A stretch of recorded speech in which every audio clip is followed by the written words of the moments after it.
Here we have a new tweet from Ice Universe identifying a very interesting specification for the upcoming S23 Ultra, saying it is now confirmed that we have a peak 1750 nit brightness on the Ultra model. As you can see in this spec sheet outlined below, 6.8-inch dynamic AMOLED 2X display with vision booster, maximum screen brightness 1750 nits. Actually, the 1750 nits is across the board, S23 Ultra, Plus, and regular S23. Obviously, they also all feature 120 hertz refresh.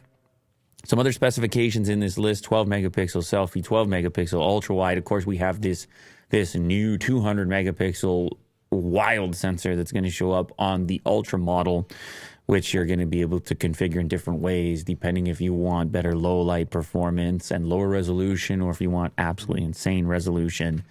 10 megapixel on 2 telephoto lenses on the Ultra model, and 10 megapixel single telephoto on the other 2. 5,000 milliamp hours, no real surprise on the Ultra. Then 4,700 and 3,900 for the smallest. Storage looks to be 256 on the base, and then all the way up to a 1 terabyte option on the Ultra model. The other 2 stop at 512.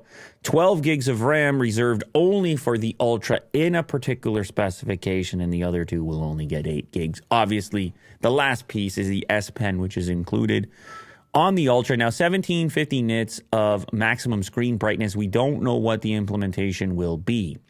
If it will be a manual type of input where you can just drag that baby and have it output the blazing 1750 nits on demand, or if it's going to be one of these boosts that occur in direct sunlight.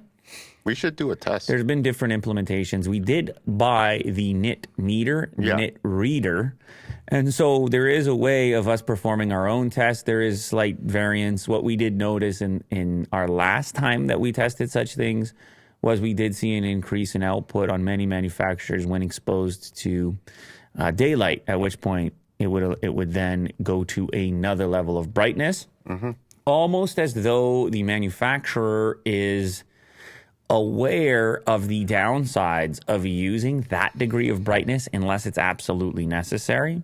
Maybe you think it's a battery issue or something? Well, battery or heat or even eye health. You can imagine it in a dark room relative to your surroundings, the type of damage you could potentially do to yourself with the complete blazing thing. Now, obviously, there's all types of things that can damage humans. So from my standpoint, that's where the discipline comes into play. Stop blazing your eyeballs unless you need to.